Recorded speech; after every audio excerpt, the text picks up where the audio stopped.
komitmen pemerintah untuk memberikan fasilitas jaringan internet. Ya. Nah, sekarang apakah mungkin voting dari itu? Kami apresiasi terhadap KPU Sulawesi Barat yang hari ini bisa meresmikan ruang podcast sebagai sarana edukasi, sarana penyampaian informasi berkaitan dengan demokrasi dan kepemiluan. Teman pemilih, dimanapun Anda berada, senang sekali saya Andi Tendrulan bisa menjumpai teman pemilih kembali di podcast KPU Provinsi Sulawesi Barat, Suara Demokrasi. Dan hari ini di podcast perdana kita setelah diresmikan hari ini oleh anggota KPU RI, Bapak Idam Holik, senang sekali juga langsung menjadi tamu perdana kita nih di podcast KPU Provinsi Sulawesi Barat. Saya sapa dulu, Assalamualaikum Pak Idam. Waalaikumsalam warahmatullahi wabarakatuh. Tema pembahasan kita lebih menarik lagi karena kita akan membahas tentang perspektif tata kelola pemilu di masa transisi elektoral. Ini jelas ya Pak bahwa hari ini kita sudah melaksanakan pemilu dan juga sudah melaksanakan pilkada. Ini selaku komandan teknis ya KPU RI bisa dibilang begitu. Pak Idam, sebenarnya makna dari masa transisi elektoral ini yang sedang kita hadapi saat ini, yang khususnya kita yang ada di KPU daerah ini, menurut Bapak seperti apa? Saat ini adalah masa reformasi elektoral. Jadi pasca penyelenggaraan tahapan pemilu dan pilkada, KPU RI, KPU Provinsi, KPU Kabupaten Kota itu melakukan evaluasi. Nah, setelah melakukan evaluasi, maka KPU merumuskan rancangan perbaikan untuk penyelenggaraan pemilu mendatang. Itulah yang disebut dengan masa reformasi elektoral. Nah, reformasi elektoral atau electoral reform ini yang dilakukan oleh KPU beserta KPU di daerah itu pada level apa? Pada level manajerial. Kalau berkenaan dengan sistem pemilu, itu merupakan kewenangan pembentuk undang-undang, dan inilah yang disebut dengan istilah open legal policy. Dan di beberapa pertimbangan putusan Mahkamah Konstitusi, sistem pemilu itu bersifat open legal policy. Dan seperti yang kita ketahui lewat pemberitaan media massa, pembentuk undang-undang juga berkomitmen bahwa di mana mereka nanti pada waktunya akan menyampaikan rencana pembahasan rancangan undang-undang pemilu untuk pemilu mendatang. Oleh karena itu, kami KPU Republik Indonesia saat ini sedang fokus menyusun rancangan usulan berkaitan dengan perbaikan manajerial teknis penyelenggaraan pemilu. Karena bagaimanapun juga di setiap kali pemilu itu harus ada perbaikan manajemennya. Ya, dan kami KPU Republik Indonesia harus bisa menjawab tuntutan masyarakat Indonesia agar pemilu mendatang itu harus lebih baik, lebih berkualitas, berintegritas, dan yang terpenting lebih partisipatif. Baik, dan ini kan sudah jelas Bapak bahwa memang tadi di masa ini ya reformasi elektoral ini kita melakukan evaluasi besar-besaran tentunya dari hasil pemilu dan pilkada yang telah dilaksanakan. Dari sisi teknis penyelenggaraan Bapak, apa yang menjadi pembelajaran terbesar mungkin atau evaluasi yang menjadi titik berat KPU RI khususnya yang referensi kita di misalnya saja gini ya. Kemarin di 2024 termasuk di pilkada, kita menggunakan aplikasi Sirekap sebagai alat bantu untuk kepentingan publikasi informasi perolehan suara, ya, mulai dari tingkat TPS tempat pemungutan suara sampai dengan proses hasil rekapitulasi secara berjenjang. Dan hari ini teknologi komputasi itu semakin advance, semakin mutakhir. Dahulu waktu penyelenggaraan pemilu serentak 2024 maupun pilkada serentak nasional 2024, khusus untuk capture data dari formulir model C hasil di TPS, itu kan menggunakan model pembacaan yang tersemati dalam aplikasi Sirekap, itu adalah OCR, Optical Character Recognition, dan OMR, Optical Mark Recognition. Nah, ke depan kami berencana akan melakukan perbaikan terhadap teknologi pembacaan yang digunakan untuk kepentingan capture data dalam dokumen formulir C hasil. Nah, saat ini kami sedang mendalami teknologi ICR, Intelligent Character Recognition. Sedang mendalami ya. Yang nanti apabila kami sudah menyelesaikan kajiannya, kami akan sampaikan kepada pimpinan KPU RI untuk dijadikan teknologi yang akan digunakan pemilu yang mendatang. Nah, itu salah satu contoh bagaimana KPU Republik Indonesia sedang memikirkan perbaikan manajerial teknis penyelenggara pemilu. Yang ini bagian dari yang namanya reformasi elektoral. Dan selain itu, sebagaimana yang dikemukakan oleh Ketua KPU Republik Indonesia dalam rapat dengar pendapat di DPR dengan Komisi 2 DPR RI dan pemerintah, untuk kepentingan penyelenggaraan pemungutan suara di luar negeri, KPU mengusulkan agar pemungutan suara di luar negeri itu menggunakan electronic voting. Nah, berkenaan hal ini, tentunya KPU harus secara komprehensif melakukan kajian berkaitan dengan electronic voting. Dan kemarin kami sempat mengundang 4 negara, yang menggunakan teknologi e-voting tersebut. Itu contoh bagaimana KPU secara serius memikirkan tentang perbaikan manajemen pemilu secara teknis untuk pemilu. Baik, mungkin secara rinci nih Pak Kadif, bahwa memang kita berharap blueprint ke depan arah kebijakan teknologi ini tentunya semakin canggih seperti itu, dan perbaikan yang diharapkan tentunya voter friendly, betul. Dan ini kalau dilihat kemarin memang apa sih Pak, misalnya permasalahan yang wah ini harus diperbaiki nih, misalnya terlalu lama di TPS untuk scan hasil dan lain-lain. Tentunya kompleks ya. Ada beragam problem di TPS khususnya untuk pemungutan suara. Nah, itulah yang kemarin dalam evaluasi penyelenggaraan pemungutan suara untuk pemilu serentak dan pilkada serentak nasional 2024 itu kami identifikasi. Mulai dari problem jaringan internet, terus juga gadget yang digunakan, karena kita ketahui kita menggunakan smartphone yang dimiliki oleh KPPS. Artinya penggunaan teknologi untuk capture data atau penggunaan sirekap sifatnya voluntaristik.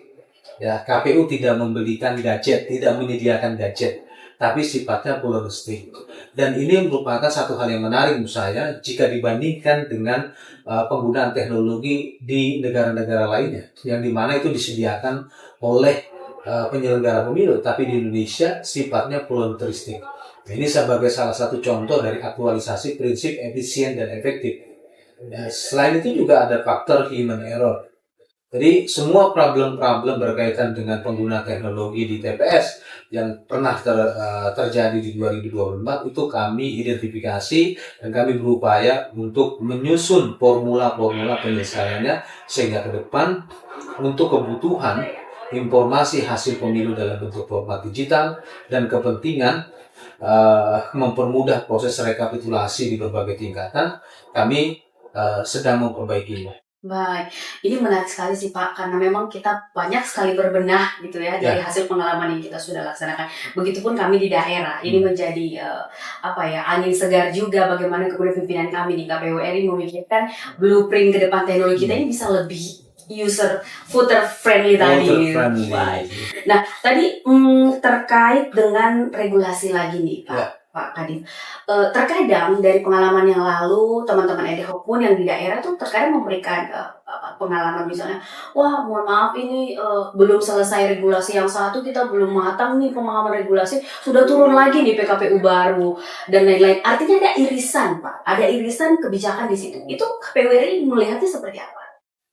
Nanti bisa dikomparasikan ya, penyelenggaraan pemilu serentak 2024 dengan pemilu serentak 2019 ya, dari sisi regulasi. Sepengetahuan kami, perubahan regulasi tersebut karena adanya putusan dari lembaga peradilan. Yang mau tidak mau, KPU harus tindaklanjuti. Kita ketahui putusan dari lembaga peradilan tersebut bersifat final and binding. Ya, misalnya putusan Mahkamah Konstitusi. Karena kita ketahui di pemilu kemarin Mahkamah Konstitusi tidak menjelaskan kapan batas terakhir pengujian dari norma undang-undang pemilu. Ya, dan kita ketahui juga misalnya menjelang pendaftaran pasangan kepala daerah dan wakil kepala daerah, Mahkamah Konstitusi menerbitkan putusannya. Ya, di bulan Agustus waktu itu. uh, beberapa hari menjelang pendaftaran. Itu juga kan harus direspon. Itu contohnya. Dan sepengetahuan kami, perubahan regulasi ini karena memang adanya putusan-putusan dari lembaga peradilan yang harus segera ditindaklanjuti dalam konteks terpenuhinya integritas elektoral. Mengapa? Karena dalam penyelenggaraan pemilu dan pilkada ada salah satu prinsip dari 12 prinsip yang harus dilaksanakan, yaitu prinsip berkepastian hukum. Sesuai pengalaman kami ya di daerah kemarin, bahwa memang kalau regulasi ini sudah tersusun dengan baik, misalnya dijawantahkan ke kami di daerah dan khususnya penyelenggara ad hoc, tapi terkadang ada kondisi di lapangan Pak Kadif yang memang ad hoc ini pemahaman dari produk hukum itu biasa agak, mohon maaf, agak lambat dan lain-lain. Sehingga kami di KPU Provinsi Pak Kadif, sesuai pengalaman pilkada kemarin, kami betul-betul provinsi turun ke kecamatan, ke desa-desa, setiap PPS kami hadirkan untuk memberikan pemahaman-pemahaman mendalam seperti itu. Kalau Bapak sendiri melihat seperti apa? Terkadang KPU komitmen untuk mengembangkan budaya literasi. Kalau tadi dalam acara peresmian ruang podcast ini, saya ingin mengajak pada kita semua untuk mewujudkan yang namanya populasi pemilih literat. Nah, untuk bisa mewujudkan populasi pemilih literat itu harus berangkat dari budaya literasi dalam lingkungan penyelenggara pemilu. Dan penyelenggara pemilu ada yang sifatnya permanen, tetap, ada yang sifatnya ad hoc. Ini menjadi tantangan kita bersama, bagaimana rekan-rekan ad hoc yang memiliki peran sangat strategis dalam penyelenggara pemilu memiliki budaya literasi yang cukup baik. Misalnya dalam membaca. Kami sadari dan kami dapati juga secara langsung masih ada rekan-rekan ad hoc di bagian terdepan penyelenggaraan pemilu seringkali terjebak pada logika common sense. Misalnya yang bersangkutan retorika, saya kan pernah jadi penyelenggara pemilu sebelumnya berkali-kali saya. Masa saya nggak paham? Itu contoh retorika common sense. Yang menurut saya ini nggak perlu dikembangkan. Ya. Kita ketahui dalam pengaturan manajemen pemilu itu sifatnya dinamis karena KPU berada dalam lanskap sosial politik yang dimana bisa dipengaruhi berbagai aspek, tidak hanya adanya perubahan pengaturan tapi juga aspek teknologi. Jadi dengan demikian menjadi bijak kepada rekan-rekan ad hoc dan saya kira ke depan bisa itu memiliki budaya membaca, tidak sekedar common sense, tidak sekedar berdasarkan pada empirisme atau pengalaman, tapi membaca. Itulah kenapa KPU Republik Indonesia di setiap kali penyelenggara pemilu selalu menerbitkan aturan-aturan teknis yang di dalamnya ada inovasi atau adanya pembaruan untuk memastikan asas dan prinsip penyelenggaraan pemilu itu teraktualisasi dengan baik. Jadi kalau tadi ada komentar misalnya rekan-rekan ad hoc ini belum memahami sepenuhnya, itulah tantangan kita bersama dan kita ketahui bahwa dalam penyelenggaraan pemilu kita melibatkan SDM secara kolosal dengan beragam kriteria SDM yang tidak sama. Ini tantangan kita bersama dan kami percaya pada rekan-rekan di daerah memiliki kompetensi bagaimana mengelola SDM yang demikian tadi. Dan saya yakin hasil evaluasi penyelenggaraan pemilu serentak dan pilkada serentak nasional kemarin itu pasti sudah terumuskan dengan baik yang ke depan bisa jadi rujukan secara teknis untuk kita perbaiki. Kuncinya adalah budaya literasi dan penyelenggara pemilu harus mempelopori budaya literasi kalau bahkan ini kewajiban kita bersama. Ya, kita harus bisa wujudkan yang namanya demokrasi literat. Berpemilu tidak sekedar partisipatif, tapi literat, memiliki pengetahuan. Ya, kalau hanya sekedar partisipatif tanpa pengetahuan, bisa saja terjebak pada common sense. Ya, inilah pentingnya sarana-sarana pendidikan pemilih, sarana penyebaran informasi berkaitan dengan demokrasi dan kepemiluan itu harus dikembangkan. Kami apresiasi terhadap KPU Sulawesi Barat yang hari ini bisa meresmikan ruang podcast sebagai sarana edukasi, sarana penyampaian informasi berkaitan dengan demokrasi dan kepemiluan. Baik. Nah, saya penasaran nih Pak Kadif ke persoalan yang tadi dijelaskan sebelumnya. Kalau menarik ke belakang nih, menurut Pak Kadif sendiri, apakah persoalan ini juga salah satu faktor yang pengaruh itu adalah persoalan di bagian rekrutmen ad hoc sendiri? Yang memang sadar atau tidak memang di daerah pun, mohon maaf saya tidak menyebut daerah pun Pak, tapi memang itu terkadang ada yang kurang transparansi dan lain-lain. Apa pendapat Pak terkait hal ini? Dalam kita mengelola penyelenggaraan pemilu, saya berharap kita memiliki pandangan yang progresif. Kalau seandainya ada pandangan yang mengatakan ini kan faktor manusianya, faktor personalianya memang seperti itu, yang kita rekrut berasal dari sumber yang demikian, tentunya pendapat tersebut tidak salah. Yang berkomentar tersebut tentunya dilandasi pada pengalaman empiris. Tapi kita sebagai penyelenggara pemilu harus bisa mentransformasikan budaya di internal penyelenggara pemilu. Apalagi KPU punya moto KPU melayani. Bagaimana kita mau melayani pemilih? Bagaimana kita mau melayani peserta pemilu? Bagaimana kita mau melayani publik secara luas? Kalau sekiranya kita tidak memiliki kompetensi. Dan penyelenggaraan pemilu ini, penyelenggaranya tidak hanya KPU RI, tidak hanya KPU Provinsi, KIP Aceh, KPU Kabupaten Kota, Kabupaten Kota, tapi juga ada badan etok. Jadi dengan demikian, ke depan problem-problem teknis berkaitan dengan budaya ataupun mindset di personalia yang jadi problem itu harus kita perbaiki. Ya, itu harus diawali dari budaya literasi, budaya membaca. Ya, tanpa itu kita agak sulit untuk memastikan prinsip berkepastian hukum itu dapat terlaksana dengan baik. Ya, tentunya selain itu juga kita harus bisa mentransformasikan potensi moral hazard di lingkungan penyelenggara pemilu. Mengapa demikian? Dalam prinsip penyelenggaraan pemilu ada yang namanya prinsip mandiri, ada yang namanya prinsip profesional, ada yang namanya prinsip akuntabilitas. Nah, prinsip-prinsip ini sebenarnya menegaskan tentang pentingnya literasi etika. Ya, kalau tadi saya mengatakan adanya potensi moral hazard, kalau semua penyelenggara memahami hal tersebut, saya pikir potensi moral hazard itu nggak akan bisa terwujud. Itu bisa kita kikis, ya, kita bisa wujudkan penyelenggara pemilu sebagaimana amanah undang-undang. Nah, disinilah pentingnya selain budaya literasi, kita juga pentingnya memiliki yang namanya kecerdasan etis, ya, ethical intelligence. Nah, dan ini tentunya harus dipelopori dari struktur yang lebih tinggi.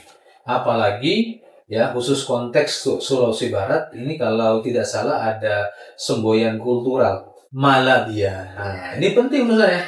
Ini harus tersampaikan dengan baik dan itu menjadi filosofis etik dalam demokrasi elektoral. Kerjasama ini bukan hanya menjadi tanggung jawab pimpinan saja, tapi sebenarnya kita pun sebagai penyelenggara literasi ini harus terus kita harus mempelopori. Struktur yang di atas harus mempelopori. Bagaimana kita mau bicara tentang penyelenggara pemilu yang etis? Ya, kalau kita sendiri tidak mempelopori. Dan bagi saya, semua orang yang berada dalam rumah besar penyelenggara pemilu itu harus jadi pelopor. Pelopor terhadap apa yang menjadi amanah dari konstitusi dan undang-undang pemilu. Pak Kadif, saya tadi penasaran sempat dibahas juga tentang e-voting yang masih digagas atau masih direncanakan nih. Sejauh ini mungkin ada informasi mana? Berkaitan dengan usulan penggunaan teknologi e-voting, electronic voting, itu disampaikan oleh Ketua KPU Indonesia dalam rapat dengar pendapat di DPR, khususnya di Komisi 2 bersama pemerintah pada 15 Juni 2026, itu untuk kepentingan pemungutan suara di luar negeri. Ya, untuk kepentingan pemungutan suara luar negeri. Kalau sekiranya ada pertanyaan, mungkin nggak e-voting ini dilaksanakan di pemungutan suara dalam negeri? Ya, sebelum saya menjawab itu, saya ingin menyampaikan rujukan hukumnya. Ada putusan Mahkamah Konstitusi nomor 147 garis miring PU strip 7 Romawi garis miring 2009. Mahkamah Konstitusi sudah menegaskan dalam putusan tersebut bahwa penggunaan teknologi informasi itu boleh asal masyarakatnya memiliki literasi, infrastrukturnya baik, keamanannya terpenuhi. Karena kita ketahui Indonesia menganut yang menganut prinsip secrecy ballot, ya, surat suara yang sifatnya rahasia. Itulah dalam asas penyelenggaraan pemilu ada istilah rahasia yang tergabung dalam akronim Luger Jurdil. Ya, prinsip rahasia juga ini harus dipertimbangkan. Jangan sampai ketika menggunakan teknologi informasi dalam bentuk e-voting, ternyata pilihan pemilih diketahui. Oh, si A memilih pada jam ini, pilihannya ini. Nggak ada gunanya juga. Nah, itu nggak boleh. Secrecy atau rahasia itu adalah asas dalam penyelenggaraan pemilu yang harus dipastikan itu teraktualisasi, terimplementasi dengan baik. Ya, itu dari sisi regulasi. Bagaimana dari sisi kultural? Dari sisi sosiologis, kultural, dan sosiologis. Hari ini masyarakat Indonesia sudah terbiasa dengan e-banking, e-commerce, ya, dan II lainnya, yang dimana pelayanan berkaitan dengan pasar dan sebagainya sudah menggunakan teknologi elektronik ataupun internet. Ya, saya yakin sebagian besar masyarakat Indonesia sudah terbiasa menggunakan e-money, ya, sudah terbiasa menggunakan e-banking, sudah terbiasa menggunakan e-wallet. Ya, kalau kita menggunakan aplikasi jasa transportasi online, itu kan ada e-wallet. Ini sudah biasa menurut saya. Apalagi masyarakat Indonesia juga sudah terbiasa penggunaan smartphone.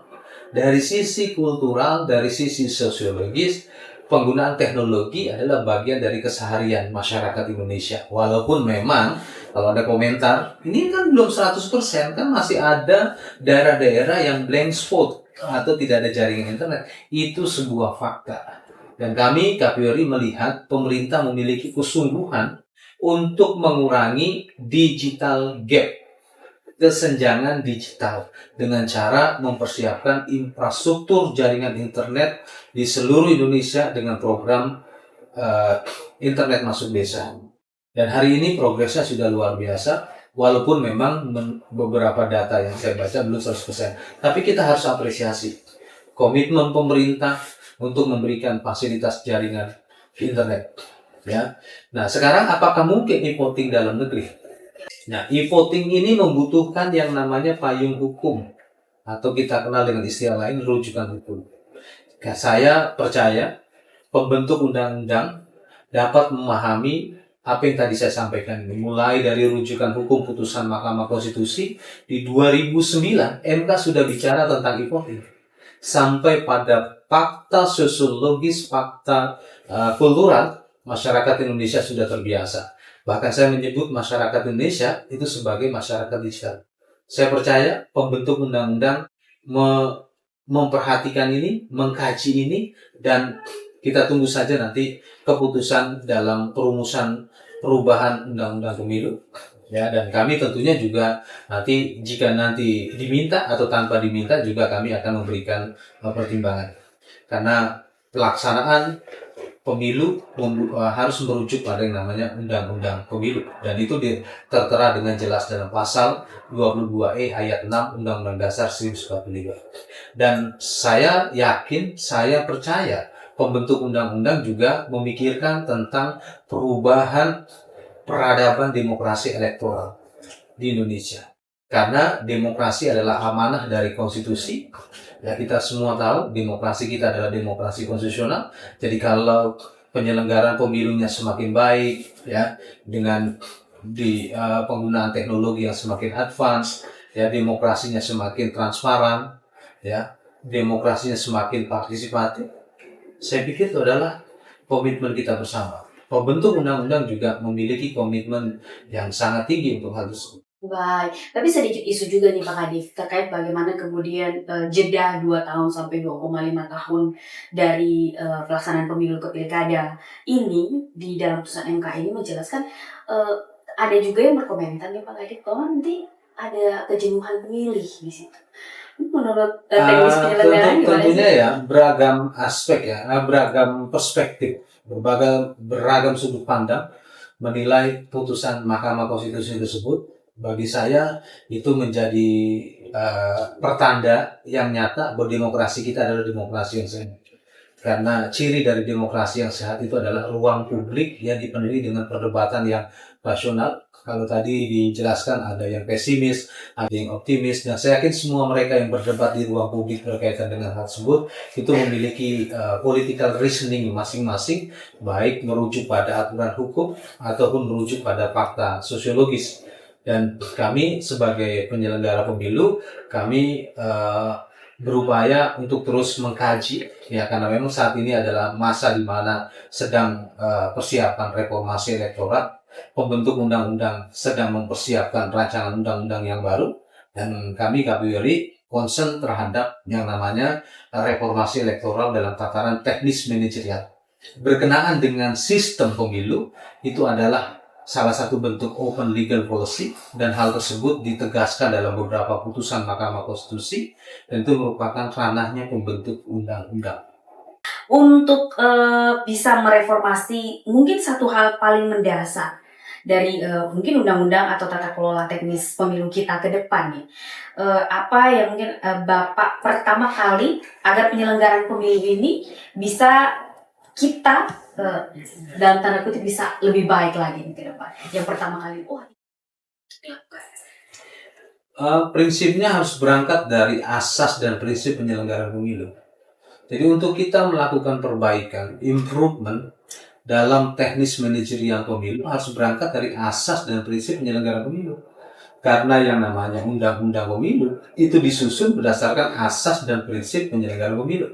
Asas itu ada di dalam pasal 22E ayat 1 Undang-Undang Dasar 45, prinsip ada di dalam Undang-Undang Pemilu. Dan di dalam Undang-Undang Pemilu pasal 3 jelas ada 11 prinsip dijelaskan di sana. Sehingga harus berangkat dari sana. Dan kita ketahui bahwa perbaikan untuk penyelenggaraan pemilu mendatang itu adalah kebutuhan di setiap kali penyelenggaraan pemilu. Dan ini nanti akan memberikan kontribusi yang sangat besar terhadap proses demokratisasi di Indonesia. Proses demokratisasi secara umum itu dibagi 3, ada transisi, ada konsolidasi, dan ada pematangan. Dan saya berharap karena Indonesia pasca amandemen Undang-Undang Dasar 45 yang keempat itu sudah menyelenggarakan pemilu sebanyak 4 kali ya. Pemilu 2004, pemilu 2009, pemilu 2014, pemilu 2019, pemilu 2024. Sudah 5 kali penyelenggaraan pemilu. Sudah saatnya lah kita bicara tentang bagaimana demokrasi kita menjadi mature, menjadi matang. Dan oleh karena itu, ya, ini harus menjadi komitmen bersama. Tidak hanya penyelenggara pemilu, tapi semua pihak. Karena demokrasi adalah amanah konstitusi kita. Jadi harus diawali dari bagaimana asas dan prinsip itu terlaksana semakin baik dalam penyelenggaraan pemilu. baik. Nah, untuk Sulawesi Barat nih Pak, Ya. Kadif, sejauh ini teknis penyelenggaraan pemilu menurut Pak Kadif seperti apa, dan apa nih yang perlu ke depannya nih, khususnya kami di Sulawesi Barat? Ukuran yang bisa diverifikasi oleh banyak pihak atau publik, ataupun bisa dikatakan ukuran yang objektif, itu dari berapa banyak putusan lembaga-lembaga yang diberikan kewenangan otoritatif menerbitkan putusan berkaitan dengan dugaan pelanggaran. Dan nanti rekan-rekanlah yang bisa mendeskripsikan itu secara rinci. Ada berapa banyak putusan di KPP berkaitan dengan penyelenggara pemilu di Sulawesi Barat, baik untuk level KPU provinsi, KPU kabupaten kota, PPK, PPS, itu berapa banyak? Sepengetahuan saya rendah sekali Sulawesi Ya, Barat. di 24 itu Pak Kadif, alhamdulillah kita tidak ada sengketa gitu ya. Zero dispute Zero kan? dispute. Ya, zero dispute. Ini kan menunjukkan bahwa penyelenggaraan pemilunya baik. Kalau misalnya ada komentar, masyarakatnya mungkin pasif. Saya pikir di era sekarang, masyarakat itu nggak pasif, tapi objektif dan rasional. Kenapa? Karena akses informasi itu sudah tidak dibatasi dari media cetak, tapi sudah media yang dimana masyarakat itu bisa menjadi masyarakat global. Informasi di Jakarta Cepat gitu itu Pak. hanya hitungan detik sudah bisa sampai di Sulawesi Barat ini. Jadi kalau ada komentar masyarakatnya pasif, saya pikir nggak tepat juga komentar tersebut. Tapi yang jelas masyarakatnya mengapresiasi terhadap kinerja dan prestasi penyelenggara rekan-rekan kami di KPU Provinsi Sulawesi Barat dan KPU Kabupaten Kota di Sulawesi Barat ini. Ya, buktinya zero dispute. Dan itu salah satu prestasi juga ya dalam mengukur hasil gitu Indikator Pak. nyatanya dilihat seperti Pak. itu. Ya. Ini Bisa diverifikasi. bisa diverifikasi hasilnya, Tidak- ada faktanya. Ya, tidak sekedar retoris. Bah. Bisa jadi seorang pejabat ataupun seorang pemangku kebijakan itu ngomong secara retoris, tapi kalau ini kan fakta. Ada data gitu Pak ya. Ada datanya. Baik, ini kita sudah di penghujung nih Pak Kadif, tapi sebelumnya kita ada kuis sedikit Ya. Untuk Pak Kadif nanti Waduh. boleh dilihat di layar dulu nih Pak Kadif ya. Iya, iya. Ada kuis, dijawab cepat ya Pak. Iya. KPU lebih capek ngurusin mana nih? Pemilu atau pilkada Pak? Menurut saya nggak ada kata capek untuk ngurusin barang. Berarti aman Pak ya? Karena ini kan adalah pekerjaan kita. Jadi dalam konteks self actualization itu nggak bisa ada kata capek karena menyelenggarakan pemilu harus passion. Ini dua-duanya juga menurut saya nggak ada capeknya. Harus Ya terus. karena passion. Bekerja tanpa passion itu pasti beban. Nggak usah yang berat, yang ringan aja pasti beban. Gitu. Tapi kalau dia sudah passion, itu nggak akan ada beban. Dia akan enjoy. Ini untuk penyelenggara edo kita nih ya, Iya. di Sulawesi Barat ini harus sesuai passion betul. Harus passion. Baik. Next Pak, pertanyaan kedua nih, kerjaan yang paling bikin pusing Pak Kadif. Next, pendaftaran parpol atau pendaftaran paslon? Yang menurut Bapak ini agak lebih rigid nih kayaknya parpol atau paslon atau sama-sama aja nih Pak? Ya, menurut saya nggak semuanya sama aja ya. Sama aja. Sangat bergantung pada kondisinya. Ya, pekerjaan itu menjadi bikin pusing kalau personalia di daerahnya macam-macam. Tidak tertib, tidak mengerti aturan, tidak profesional, gitu kan? Tidak memiliki akuntabilitas, tidak mandiri, dan bahkan mengarah pada yang namanya electoral fraud itu bahaya. Gitu. Jadi sangat bergantung pada situasinya. Dan kemarin di dua situasi ini ya tentunya ada dinamikanya ya. Ada dinamikanya masing-masing antara satu daerah dengan daerah yang lainnya. Tapi yang jelas seluruh tahapan penyelenggaraan pemilu dan pilkada terrealisasi sesuai dengan jadwal yang telah ditetapkan. Wah, luar biasa. Artinya tetap mengikuti jadwal tahapan yang sudah berlaku dan itu kita sesuaikan meskipun terkadang ada beberapa kegiatan juga dengan divisi lain yang bertabrakan atau beririsan Pak. Tapi memang semua bisa dilaksanakan dengan baik. Next nih, ya ada lagi nih pertanyaan yang disusun nih. Lebih ribet mana nih menurut Pak Kadif nih? Rekapitulasi suara atau distribusi surat suara? Ribet itu kalau terjadi mismanagement. Yang paling menurut Pak Kadif nih kayaknya Kalau ini ya. bicara ribet, faktanya rekapitulasi suara di Sulawesi Barat nggak ada masalah. Aman Pak Kadif. Aman. Faktanya kalau dikatakan distribusi surat suara itu ribet, bermasalah, nggak ada masalah di sini. Aman ya Sulawesi Barat Pak ya. Berarti semua aman lagi nih, nggak ada yang ribet gitu. Bicara Sulawesi Barat kan nggak ada masalah. Betul Pak, betul. Ya, memang waktu kami mendistribusikan surat suara di wilayah timur Indonesia ada sedikit problem. Ya, lebih sedikit problem, tapi itu bisa tertangani. Dan kami juga mendistribusikan surat suara di luar negeri. Itu juga ada beberapa problem. Ya, dalam waktu yang singkat, kami bisa selesaikan di luar negeri. Ya, tidak hanya distribusi surat suara, tapi juga pemungutan suara ulang di beberapa negara bagian dalam satu negara, itu bisa kami selesaikan. Semangat ini yang perlu harus sampai Pak ya, ke kami juga di daerah.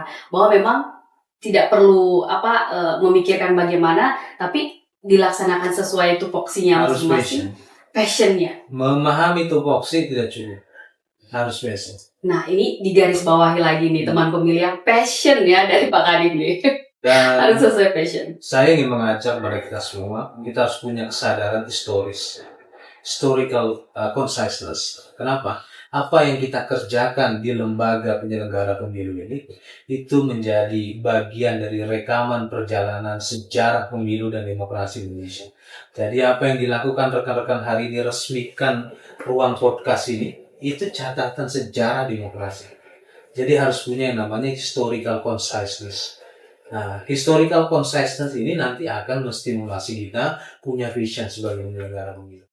Sekali lagi kita harus garis bawahin ya Pak Kadif, 2026 passion ya. Jadi hal yang sangat penting. Bayangkan saja begini. Baik, kita lanjut lagi Pak Kadif. Ini nih Pak, kayaknya semua merasakan hal yang sama ya. Lebih banyak lembur saat sebelum hari H atau setelah hari H? Kata lembur itu hanya berangkat dari orang yang tertekan. Baik. Gimana kalau orang ini bekerja karena passion? Berarti nggak ada lembur juga Pak ya? Dinikmatin aja gitu. Ya, kalau orang bekerja karena passion itu ketercapaian kerja. Jadi yang namanya psychological satisfaction itu dia akan tercapai kalau pekerjaannya selesai.